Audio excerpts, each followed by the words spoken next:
ఆయన ఊరు ఇంటి పేరు తెలియాల్సిన అవసరం లేదు. ఆయన ఇంటి పేరే ఈనాడు. ఆయన వృత్తి కార్టూనిస్టు. అందుకే ఈనాడు కార్టూనిస్టు శ్రీధర్ అంటే చాలు జగమంతా తెలుస్తుంది.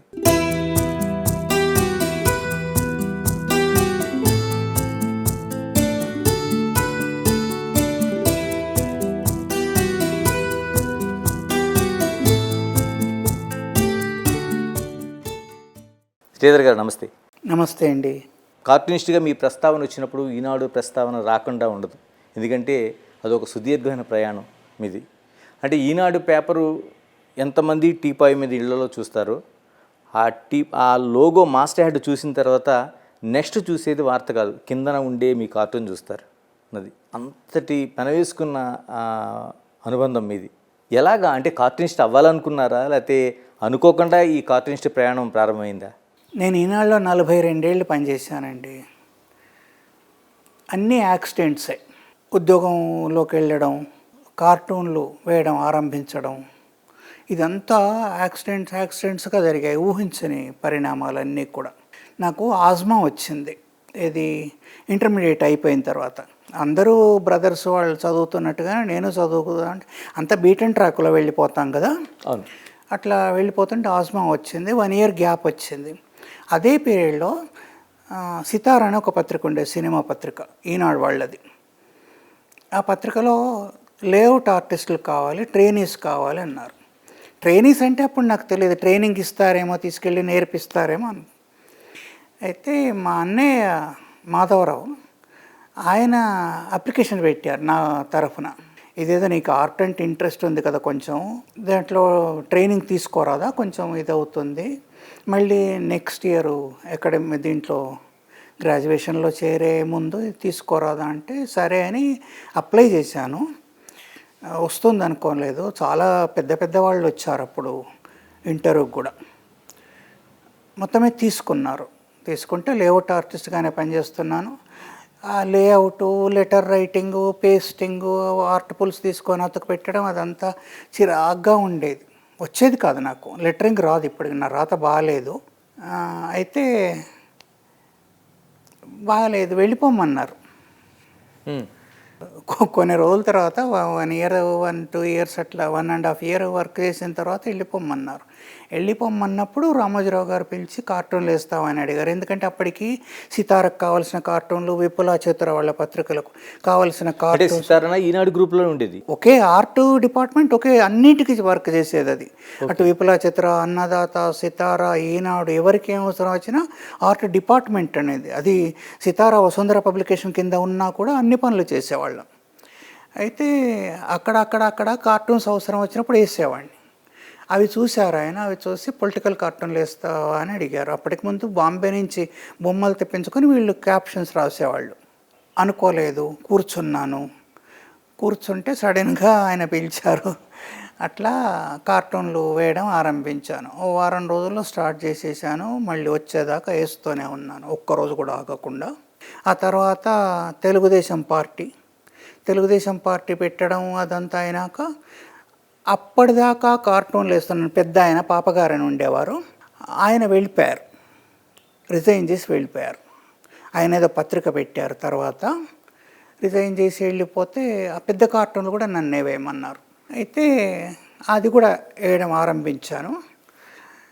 ఆరంభించిన తర్వాత మళ్ళీ ఏమైంది, మ్యాగజైన్ రూపంలో తీసుకొచ్చారు ఆదివారం సంచికను. సండే ఈనాడు ఆదివారం అని. దాంట్లో ఒక పేజీ మొత్తం కార్టూన్స్ వేసేవాడిని. దాంట్లో అప్పట్లోనైతే ఇలస్ట్రేషన్స్, స్కెచెస్, ఏది అవసరం వస్తే అది వేసేవాడిని. తర్వాత ఒక గుండు బాబు బొమ్మ ఉంటుంది చిన్నది, ఆ బొమ్మ కూడా వేసేవాడిని. దాంట్లో ఎప్పుడు పేరు పెట్టలేదు. బాలు అని దానికి పేరు పెట్టారు, కానీ నేనేం పేరు కూడా పెట్టలేదు. ఆ బొమ్మ కూడా వేసేవాడిని. అట్లాగే ఇతర పత్రికలకు కూడా వేస్తూనే ఉండేవాడిని. న్యూస్ టైం వచ్చింది కొన్ని రోజులు, ఇంగ్లీష్ పత్రిక. నా దానికోసం కూడా వర్క్ చేశాను. 2-3 పేజీలను చూసేవాడిని.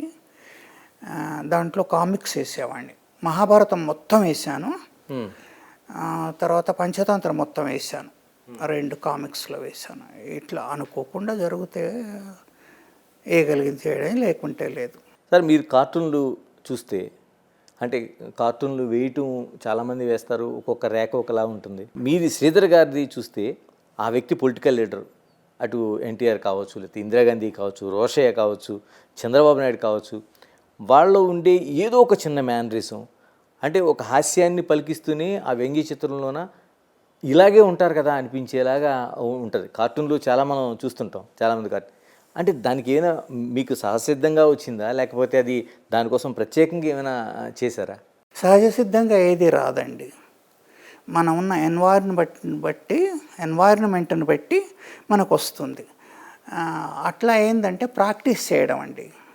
Artist needs practice. చాలా ప్రాక్టీస్ అవసరం ఉంటుంది. పదే పదే చేయడం, అట్లా వచ్చిందాకా చూడడం. ఇప్పుడు ఒకసారి రోసే గారు అన్నారు సీఎంగా ఉన్నప్పుడు, ఆయనకు ఏదో ప్రాబ్లం ఉండి స్పోర్ట్స్ షూస్ వేసుకునేవారు. ఫోటో తీస్తే బొమ్మ వేసేస్తారు, తలకాయ వేసేస్తారు, అయిపోతుంది కదా. తల వేస్తారు, బాడీ పెడితే అయిపోతుంది. ఆ స్పోర్ట్స్ షూస్ వేసేసరికి నా స్పోర్ట్స్ షూస్ కూడా చూసారా మీ కార్టూనిస్ట్ అని అడిగారట. అంటే అట్లా గమనిస్తూ వెళ్తే ఒకటే కాదు, బొమ్మ ఒకటే కాదు, వాళ్ళు ఎట్లా కూర్చుంటారు. ఇప్పుడు బాల్ ఠాకరే కార్టూనిస్ట్గా, బాల్ ఠాకరే కార్టూనిస్ట్. ఆయన ఏదన్నా లీడర్ కూర్చున్నాడంటే ఆయన అట్లాగే కూర్చుంటాడు, ఇంకో రకంగా కూర్చోవడానికి వీలు లేదు. అట్లా వేసేవారు. ఆర్కే లక్ష్మణ్ గారు కూడా నించున్నాడంటే అట్లాగే నించుంటాడు. నిజం మనిషి. ఎన్ని స్కెచెస్ వేసి ఉంటారు, ఎంత చూసి ఉంటారు, ఎంత అబ్జర్వ్ చేసి ఉంటారు వాళ్ళ గురించి, మామూలు విషయం కాదు. అంటే నిరంతరం గీస్తూ వెళ్తే వాళ్ళకి మనకు అబ్బుతారు. పరిచయం లాగే మనిషిని పరిచయం చేసుకుంటే అన్నీ చూస్తాం కదా, మనకు తగ్గవాళ్ళ లేకుంటే ఎలాంటి వాళ్ళు ఏమిటి అనే చేసి పరిచయంలోకి వెళ్ళిపోతుంది. అది అట్లా కలుస్తుంటే పెరిగిపోతుంది కదా. అట్లా మన సబ్జెక్ట్ను పరిచయం చేసుకోవాలండి. ఆవాహన అంటాం కదా, ఆవాహన చేసుకోవాలి. ఆవాహన చేసుకుంటేనే ఆ మనిషి మనకు వచ్చేస్తాడు, లేకుంటే చాలా దూరంగా ఉంటారు. ప్రాక్టీస్ చేయాలంతే. రామారావు లాంటి వాళ్ళు అయితేనేమో మనకు మృష్టాన్నం అంటే సిద్ధాన్నం లాంటిది వాళ్ళు, అలాంటి వాళ్ళు ఉంటే. సిద్ధాన్నం ఎట్లా అంటే ఒకసారి ఏనుగుకి కింద దూకారు ఆయన.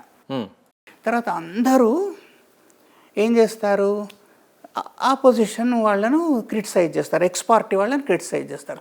ఆయన ఒక్కరు మాత్రం తనని తాను క్రిటిసైజ్ చేసుకునేవాడు. నేను మూర్ఖుణ్ణి, ఏమి చేయలేదు ప్రజలకు, చేతగాని వాడిని, ఇట్లా అనేవారు. ఏమేస్తాము అట్లా ఏదో ఒకటి ఇవ్వడం, ఏదో ఒకటి మెటీరియల్. లక్ష్మణ్ ఏమన్నారంటే సిట్టింగ్ డక్స్ అన్నారు. ఒంటింటి కుందేలు అంటాం కదా మనం, పట్టుకొని దాంట్లో వండుకు తినొచ్చు అని. అట్లా సిట్టింగ్ డక్స్ అన్నారు. కూర్చుంది అది అంత హాయిగా, దాన్ని షూట్ చేయడం ఈజీగా. అయితే పొలిటీషియన్స్ ఆర్ సిట్టింగ్ డక్స్ అన్నారు ఆయన, ఈజీగా దొరుకుతారు అని. కళ్ళంటూ ఉంటే చూసి వక్కంటూ ఉంటే రాసి అని శ్రీశ్రీ అన్నట్టుగా పట్టుకోవడం తెలిసిన వాళ్ళు ఎవరన్నా ఉంటే దాన్ని హాయిగా దొరుకుతారండి. పట్టుకోవడం తెలియాలి. చాలామంది బాగా పట్టుకుంటున్నారు కార్టూనిస్టులు. అసలు ఎవరు ఊహించారంటే మామూలు మనుషులు, రీడర్స్ కానీ వాళ్ళు ఊహించని పట్టుకొని వేస్తుంటారు. సరే బాగా వేశారు అనిపిస్తుంది.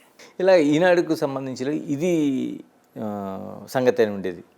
తర్వాత మీరు కార్టూన్ అంతా ఒకేతే అయితే అందులో ఉండే సబ్జెక్టు, ఆ ఎడిటోరియల్ థీమ్ అనేది ఉంటుంది చూడండి, సమకాలీనంగా అప్పటికప్పుడు అందరికి హత్తుకునేది. అది వ్యంగ్యం కావచ్చు, లేకపోతే సూటిగా మీరు ప్రశ్నించే తీరు కావచ్చు. అంటే దీనికి ఏమైనా ఒక ఎక్సర్సైజే, లేకపోతే ఈ టీం వర్క్ ఉండేదా, అలా ఎలా ఉండేది అసలు? టీం వర్క్ ఏమి ఉండదండి, అది ఒక వ్యక్తి చేయాల్సిన పని. టీం వర్క్ ఉండదు, అలో కూడా చేయొద్దు. నేను ఎవరన్నా ముందు తరం కార్టూనిస్టులు వస్తే చెప్పేది అది, ఎవరిని అలో చేయకూడదు. నువ్వు వేయగలిగితే వెయ్యి, లేకుంటే చాప చుట్టుకొని ఇంటికి వెళ్ళిపో. మోదీ అన్నారు కదా, జోలా లేకే చలే జావు, అట్లా జోలా తీసుకొని వెళ్ళిపోవడం, అంతేగాని ఎవరి ఇది తీసుకోకూడదు. టీం ఉండదు. ఎట్లా ఉంటుంది, బొమ్మ వచ్చిన వాడికి హాస్యం రాకపోవచ్చు, హాస్యం వచ్చిన వాడికి పాలిటిక్స్ తెలియకపోవచ్చు, వాడికి హ్యూమర్ లేకపోవచ్చు, సెన్స్ ఆఫ్ హ్యూమర్ ఉండకపోవచ్చు. ఏదో జోక్ చెప్తే ఆ జోక్ కార్టూన్ కాదు కదా, కార్టూన్లో బొమ్మలు ఉండాలి తప్పకుండా, బొమ్మనే కనిపించాలి. క్యాప్షన్ దానికి అదన. ఎందుకంటే ప్రపంచంలో భాష కూడా ఉంది, మనం భాషతోనే కనెక్ట్ అవుతాం ఒకళ్ళకొకళ్ళు కదా. కాబట్టి భాష కూడా ఉంటుంది, కాబట్టి కార్టూన్లో క్యాప్షన్ కూడా ఉంటుంది. కానీ చాలా తక్కువ, ఒకటే క్యాప్షను ఎంతేమైనా అట్లా చేయడానికి ప్రయత్నించాలి. ఎవరన్నా తీసుకున్నాం అనుకోండి, రేపే తల మీద కాలు పెట్టేస్తారు. నేను చెప్తున్నానని బయట చెప్పుకున్నాడు అనుకోండి, నేనే చెప్తాను, ఐడియాస్ నేనే చెప్తాను, లేదా బొమ్మ నేనే చెప్తాను, అప్పుడు కార్టూనిస్ట్ గతి ఏమిటి కదా. అందు గురించి ఎవరిని అలో చేయకూడదు. సాధ్యమైనంత వరకు ఏ కార్టూనిస్ట్ అయినా వాళ్ళు తలిపేసుకుంటామండి, ఎవరు రానిచ్చేది కూడా లేదు. అంటే ఈనాడు కార్టూన్ చూసిన వాళ్ళందరికీ బయట అనుకునేది ఏంటంటే శ్రీధర్ గారి చుట్టూ ఒక మ్యాన్ పవర్ డిపార్ట్మెంట్ ఉంటుంది, కొంత సబ్ ఎడిటర్లు ఉంటాడు, ఐడియాలు ఇస్తారు, లేకపోతే అంటే కార్టూన్ అంతా మీరు వేస్తారు. కానీ ఇలాంటివన్నీ నడుస్తూ ఉండేవి. ఎందుకంటే ఈనాడు పేపర్ మీద చర్చ కంటే శ్రీధర్ గారు కార్టూన్ పైన ఎక్కువ చర్చ ఉండేది, అటు జర్నలిస్టులుగా అవుతున్న వాళ్ళు కావచ్చు, లేకపోతే సాధారణ ప్రజలు కావచ్చు. నా అదృష్టం. కానీ ఎవరు ఉండరు నాకు. జర్నలిస్టులలో ఎవ్వరు చాలా తక్కువ మంది తెలుసు అండి, ఎవరు తెలియరని అనలేం, కానీ చాలా తక్కువ మంది తెలుసు. అక్కడ ఈనాడులో వర్క్ చేసినప్పుడు కూడా చాలా తక్కువ మంది, ఫ్యూ పీపుల్, 5-6 మంది కన్నా ఎక్కువ తెలియదు. తర్వాత అక్కడ దాకా ఎవరు వచ్చేవాళ్ళు కదా, ఏదో కలవడానికి రావడం. కానీ ఇప్పుడు నా పనిలో ఎవరన్నా పట్టించుకుంటే వాళ్ళ పనిలో నేను పట్టించుకుంటాను కదా, సహిస్తారా? లేదు కదా, అది అట్లాగే ఉంటుంది. ఎవరు వాళ్ళ వేదన వాళ్ళది, వాళ్ళ తపస్సు వాళ్ళది, వాళ్ళ కష్టం వాళ్ళది, వాళ్ళ సుఖం వాళ్ళది, అంతేకాని అలో చేయకూడదు, చెయ్యరు కూడా. ఎవరైనా చేస్తే కార్టూనిస్ట్గా ఉండలేరండి. ఎన్ని రోజులు ఇస్తారు? ఇప్పుడు ఏదో సామెత చెప్తారు కదా, తాడి చెట్టు ఎక్కేవాడిని ఎంతవరకు సపోర్ట్ చేస్తామని. ఇంత రోజు ఇస్తే దాంట్లో వాటా అడుగుతారా లేదా? మీ సాలరీలో అడుగుతారు, మీ కీర్తి ప్రతిష్టల్లో అడుగుతారు, బయట వెళ్ళి చెప్పుకుంటారు నేనే చేస్తున్నాను, నేనే చెప్తున్నాను అని చెప్పి కదా. అట్లా ఎవరైనా మీకు తటస్థించారా? దొరికారా నేనే చెప్తాను అనేవాళ్ళు? లేదు. అట్లా రానివ్వకూడదండి ఎవరిని కూడా, ఎవరిని రానివ్వకూడదు. బయటికి తెల్లారి పబ్లిష్ అయ్యేదాకా బయటికి రాకూడదు అది. అయితే ఎవరన్నా ఫ్రెండ్స్ ఉంటే ఎవరన్నా అడగొచ్చు, ఏది సలహా, ఇది బయటికి వెళ్తే నవ్వు వస్తుందా లేదా అట్లా అడగొచ్చు. కానీ నువ్వు నాకు ఐడియా ఇవ్వంటే రేపు కూడా భిక్షాపాత్ర పట్టుకొని వాళ్ళ దగ్గర కూర్చోవాల్సిందే కదా, అది కాదు. ఎలా ఉండేదండి రామోజీ గారితో? ఇప్పుడు ఒక ఎడిటోరియల్, మిగతా వార్తలంతా ఒక ఎత్తు, ఈనాడులో మీ కార్టూన్, అటు పాకెట్ కార్టూన్ కావచ్చు, లేకపోతే ఎడిటోరియల్ కార్టూన్ కావచ్చు, అదొక ఎత్తు. అంటే ఆయనతో మీరు ఫైనల్గా చూపించేటప్పుడు దాంతో డిస్కషన్స్ ఉండేవా, లేకపోతే ఒకటే ప్రతి 2-3 ప్రతులు వేసుకెళ్ళేవారా? ఎలా ఉండేది? ఆయనతో వర్క్ చేస్తే తెలుస్తుందండి, ఎందుకంటే చాలా బాగుంటుంది రిలేషన్. అందుకే 42 ఏళ్ళు పనిచేయగలిగాను అక్కడ, లేకుంటే చేయాల్సిన అవసరం కూడా ఉండదు కదా. ఆ ఎన్వైరన్మెంట్ అదంతా బాగా ఫ్రెండ్లీగా ఉంటుంది, ఉండేది. తర్వాత ఆయనతో చాలా బాగుంటుంది, చాలా బాగుంటుంది. అసలు ఇది చెప్పలేము, ఇట్లా చూసిన వాళ్ళకి తెలుస్తుంది. బయట అనుకునేది ఒక రకంగా, ఇప్పుడు మీరు చుట్టూ ఇది ఉన్నట్టుగా సబ్ ఎడిటర్స్ ఉంటారు అన్నట్టుగానే, అట్లా బయట అనుకునేది వేరు, అక్కడ జరిగేది వేరండి. అది ఎక్స్ప్లెయిన్ చేయడానికి అంత ఈజీ కాదు. చర్చించేవారండి కార్టూన్ల కోసం, ఇక ఇది బాగుంది, ఇది ఈ రోజు వేసుకుందాం? తప్పకుండా ఒక మాట రాశారండి ఆయన నా బుక్లో. అవును. ఏం రాశారంటే, he can produce any number of cartoons in a day అని రాశారు. ఎన్ని కార్టూన్లు అయినా ప్రొడ్యూస్ చేయగలరు, అది కూడా పనికొచ్చేదే కదా, ప్రొడ్యూస్ చేయగలరు అంటే. అది ఆయనతో బాగానే ఉండేది, కష్టమేం లేదు. 100 వార్తలు చెప్పలేని దాన్ని ఒక చిన్న కార్టూన్ చెప్తుంది. ఇది జర్నలిస్ట్గానే కదా, సాధారణ ప్రజలకు కూడా తెలిసిన విషయం.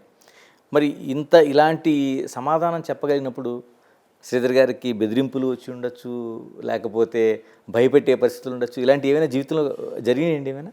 ఒకటి అంటారండి,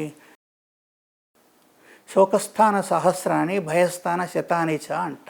ఏడవాల్సిన పరిస్థితులు జీవితంలో చాలా వస్తాయట, అట్లా భయపడాల్సిన పరిస్థితులు చాలా వస్తాయట. భయపడితే మనం ఆ పని చేయలేం. ఇంకోటి, భయానికి సంబంధం లేని ఏది ఎవరూ భయపెట్టని పని చేసుకోవాల్సి ఉంటుంది కదా.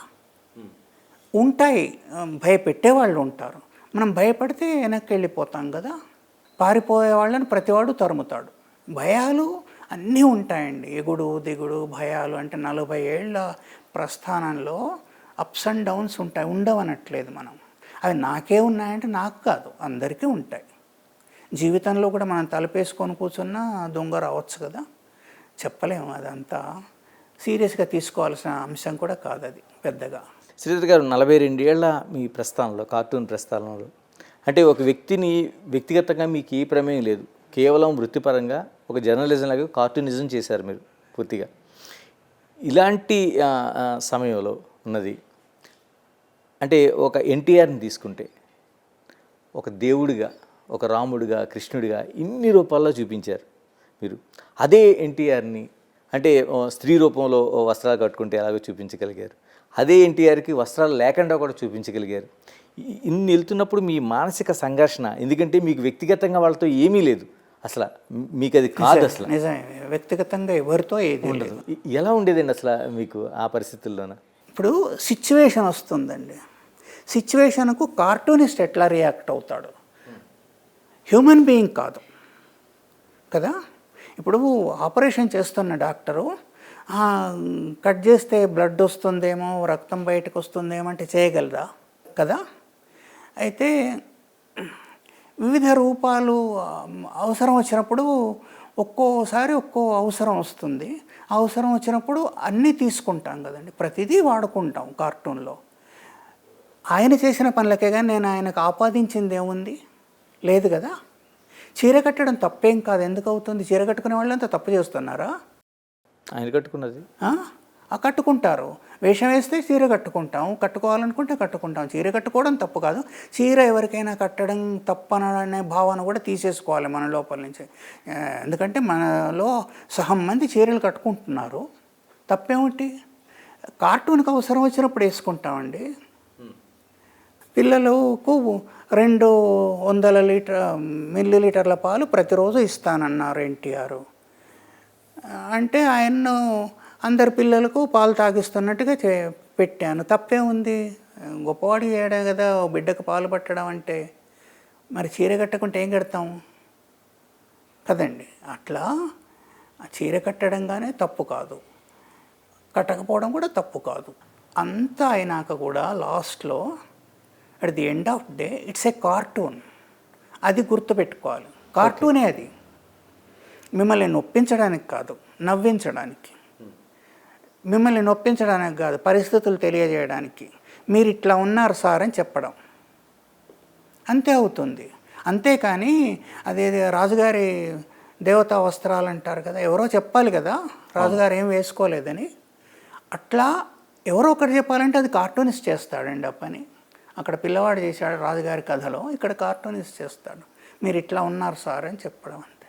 అబ్జెక్షన్ రాలేదండి, ఎందుకంటే ఎన్టీఆర్ని ఆ రోజుల్లో, అంటే ఎన్టీఆర్ని ఈనాడు పత్రిక ఏ స్థాయిలో తీసుకెళ్ళిందో మొదట విమర్శ కూడా కార్టూనిస్ట్గా మొదటి కార్టూన్ విమర్శిస్తూ నేనే వేసాను. మీరే వేశారు. ఏం రాలేదండి, ఎందుకంటే ఎన్టీఆర్కి ఆయన మెచ్చుకునేవారు కాదు, నొచ్చుకునేవారు కాదండి. ఏమన్నా వాళ్ళ చుట్టూ ఉన్న వాళ్ళ మధ్య ఏమన్నా అని ఉంటారు, నాకు తెలియదు. కానీ నా వరకైతే ఆయన విషయంలో ఎలాంటిది కాదు. అంటే భగవంతుడు ఏం కాదు కదండి, ఆయన పొలిటీషియన్, ఆయన సీఎం అయ్యారు. భగవంతుడు ఏం కాదు, భగవంతుడైతే సీఎం కారు, భగవంతుడైతే పొలిటీషియన్ కాదు కదా. కాబట్టి సీఎంకు బజార్లోకి శ్రీశ్రీ అన్నారు, బజార్లోకి వచ్చినప్పుడు ఏమైనా అంటామని. మీ ఇంట్లో మేము ఉన్నప్పుడు ఎవరు ఏమీ అన్నారు, మీ ఇష్టం మీది. బజార్లోకి వస్తే తప్పకుండా అంటారు, విమర్శించే వాళ్ళు ఉంటారు, పొగిడే వాళ్ళు ఉంటారు, అందరు ఉంటారు. అది యాక్సెప్ట్ చేయాల్సిందే. అది యాక్సెప్ట్ చేస్తేనే పాలిటిక్స్లోకి ఎవరైనా ఎంటర్ కావాలి, లేదా పబ్లిక్లోకి ఎంటర్ కావాలి. సార్, మీరు ప్రధానంగా రాజకీయ కార్టూన్లపైన దృష్టి కేంద్రీకరించారు, ఎక్కువ శాతం రాజకీయాలు అవగాహనతోనే వేశారు. మీరు చూసిన వరకు అంటే అప్పట్లో రాజకీయాలకి ఇప్పటి రాజకీయాలకి చాలా మార్పు కనిపిస్తుంది, ఒక సెన్సిటివ్లా మారిపోయినాయి. అంటే మీరు అంటున్నట్టు అంత పెద్ద వాళ్ళ మీద కార్టూన్లు వేసినా దాన్ని, అంటే మీరు చెప్తుంది నెహ్రూ గారి కాలం కాదు, మధ్యకాలంలో తీసుకున్న ఆ కార్టూన్లా తీసుకునేవాళ్ళు, అరే నా షూని ఇలా వేశారా లేకపోతే ఏదో అలా అనుకునేవాళ్ళు తప్ప, ఇప్పుడు దాన్ని పరిధి దాటి వెళ్తుంది. అంత సెన్సిటివ్గా ఉండే మార్పులు కనిపిస్తున్నాయి. మీకేం మార్పు కనిపిస్తుంది అక్కడ నుంచి? ఆ రాజకీయాలను మీరు చూస్తూ వచ్చారు ఒక 4 దశాబ్దాల పాటు.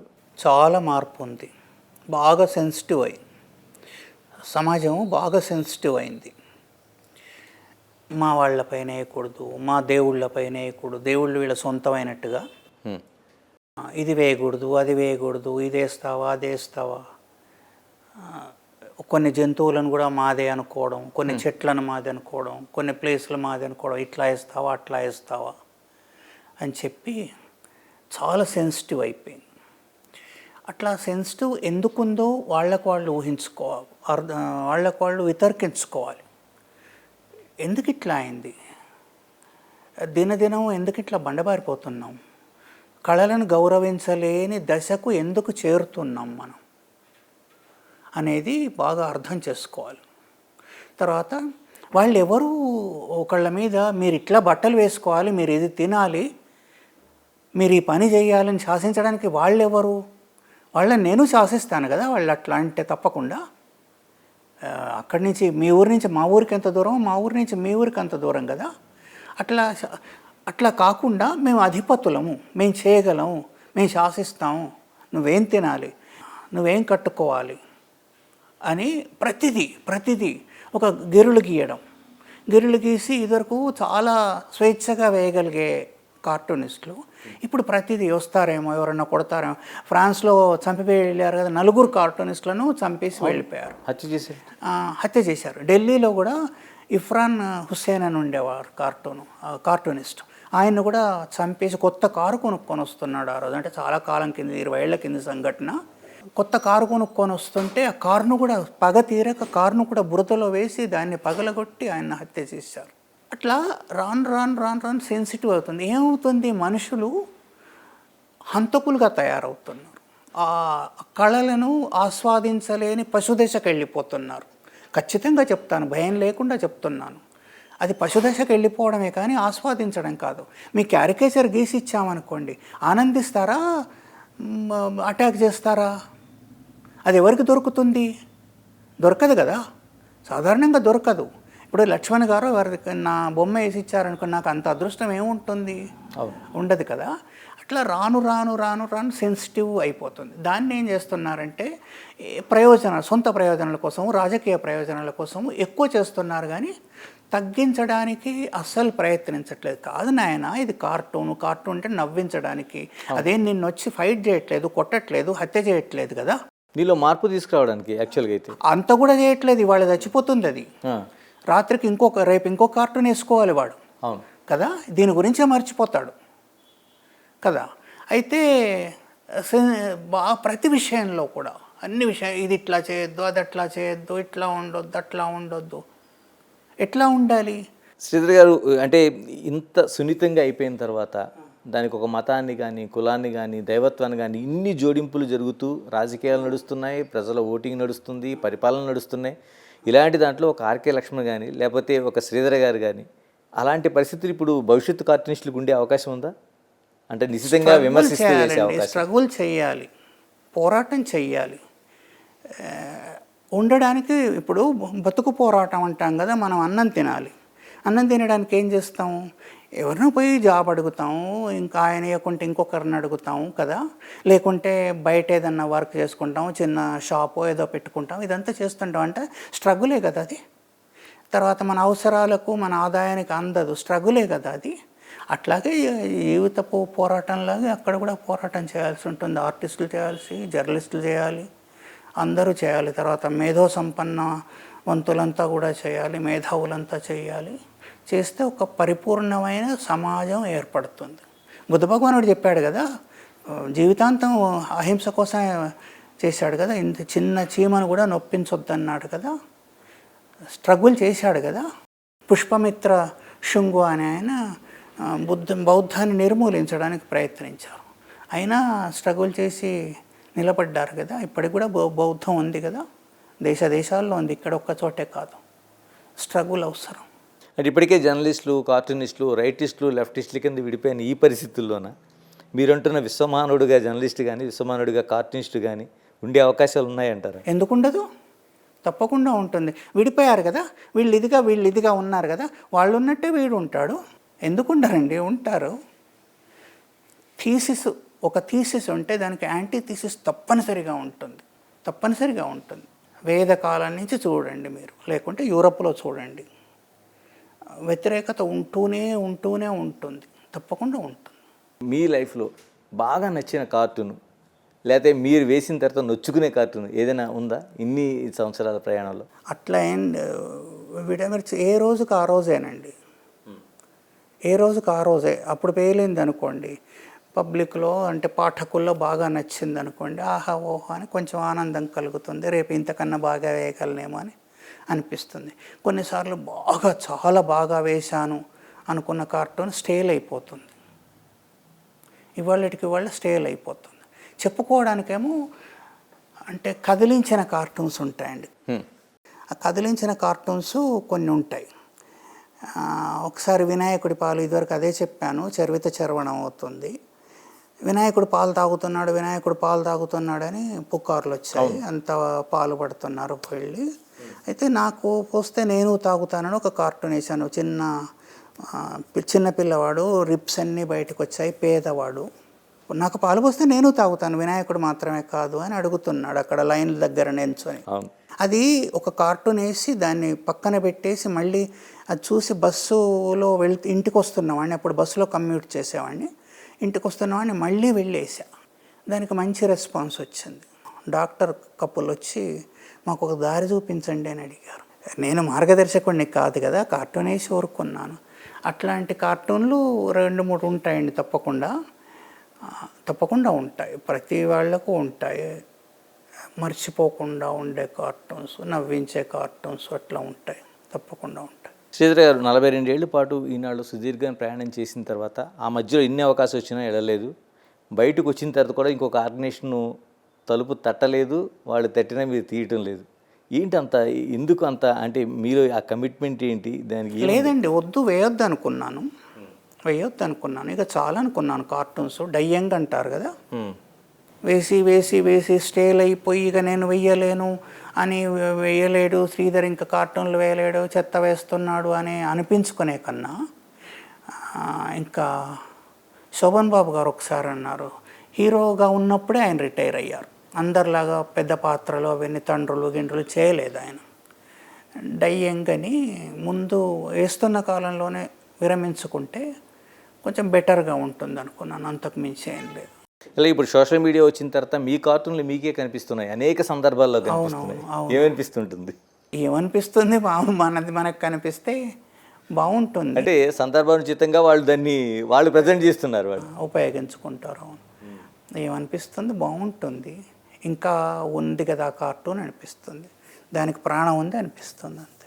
జస్ట్ మీ కుటుంబానికి వస్తే చాలామంది ఈరోజు న్యూక్లియర్ ఫ్యామిలీస్ అయిపోతున్నాయి. అలాంటి పరిస్థితుల్లో శ్రీధర్ గారి కుటుంబాన్ని చూస్తే అన్నయ్య, తమ్ముడు అంతా ఒకే కుటుంబం ఉంటుంది. అంటే అది ఏమైనా ముందు నుంచి నాన్నగారి దగ్గర నుంచి కానీ వాళ్ళ దగ్గర నుంచి ఒక కమిట్మెంటా, లేకపోతే ఈ రోజుల్లో ఎవరికి వాళ్ళుగా న్యూక్లియర్ ఫ్యామిలీస్ అయిపోయిన రోజులు ఎలా సాధ్యమైంది మీకు అసలు? పర్సెప్షన్స్, తర్వాత మంచితనాలు. నాకన్నా పెద్ద వాళ్ళ మంచితనం ఉంటే నేను ఇక్కడ ఉండగలను కదా, నా పిల్లల మంచితనం ఉంటే నేను పిల్లలతో ఉండగలను కదండి, అంతే. వాళ్ళ మంచితనం అంతే, వదినల మంచితనం, తమ్ముళ్ళ మంచితనం, అన్నయ్యల మంచితనం, అట్లా. ఇలా చివరిగా చెప్పండి, ఈ రోజున వస్తున్న కార్టూనిస్టులు కావచ్చు, లేకపోతే యువ కార్టూనిస్టులు కావచ్చు, మనకు మీరు అన్నట్టు ఎక్కువగా మంది ఆర్టిస్టులే కనిపిస్తున్నారు కానీ కార్టూనిస్టులు కనిపించడం లేదు. కార్టూనిస్టులు రావాలంటే ఏం చేయాలి, వచ్చిన కార్టూనిస్టులు ఏం చేయాల్సిన వారిపై బాధ్యత ఉంది? ఎవరైనా ఏముంటుందంటే, ప్రతి మనిషిలో, ఇదివరకు చాలాసార్లు చెప్పాను, రాయను కూడా రాశాను, మన మనసులో ఒక బర్నింగ్ ఉంటుంది ఎవరికైనా. ప్రతి వాళ్ళు కళాకారులే పుట్టుకతో.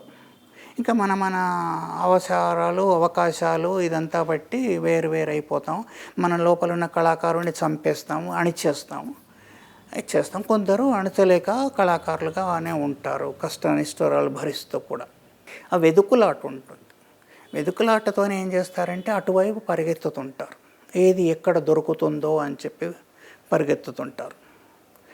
అయితే అట్లా పరిగెత్తే వాళ్ళు వాళ్ళ ధ్యేయం ఏదైతే ఉందో ఆ ధ్యేయం వైపు పరిగెత్తుతారండి. అందరూ పీక్ చేరుతారా అని కాదు. ఇప్పుడు స్వర్గారోహణ అని చెప్పి ధర్మరాజు, కుక్క, 4 తమ్ములు, భార్య అంతా ద్రౌపదితో పాటు వెళ్ళారు కదా, అందరూ చేరలేదు కదా, చేరకపోవచ్చు, చేరనవచ్చు. ప్రయత్నం ఎవరైతే చేస్తే వాళ్ళు చేరుతారండి. థ్యాంక్ యూ శ్రీధర్ గారు, థ్యాంక్ యూ వెరీ మచ్. చాలా థ్యాంక్స్ అండి, థ్యాంక్ యూ వెరీ మచ్. 42 ఏళ్ల సుదీర్ఘ ప్రయాణంలో ఒక కార్టూనిస్ట్గా, ఒక రాజకీయాలను దగ్గర నుంచి అబ్జర్వ్ చేసిన వ్యక్తిగా, నిజంగానే సమాజంలో జరుగుతున్న అనేక మార్పులను చూసిన వ్యక్తిగా ఆయన అనుభవాలు, మరోవైపు సమాజం ఎలా ఉండాలనే తీరుని ఆయన ప్రశ్నించిన తీరుతో పాటు అనేక అంశాలు మనతో పంచుకున్నారు. ఒక్కటి మాత్రం, ఒక కళాకారుడి కావచ్చు, ఆర్టిస్టులు ఇలా అందరికీ వాళ్ళకి జాతి, కుల, మత, ప్రాంతీయ భేదాలు ఏమీ లేకుండా ఉండాల్సిన అవసరం ఉంది. మరోవైపు మీ మనోభావాలు కోడిగుడ్డులా ఉండాల్సిన అవసరం లేదని ఆయన తేల్చి చెప్పారు. Signing off, this is Ganesh.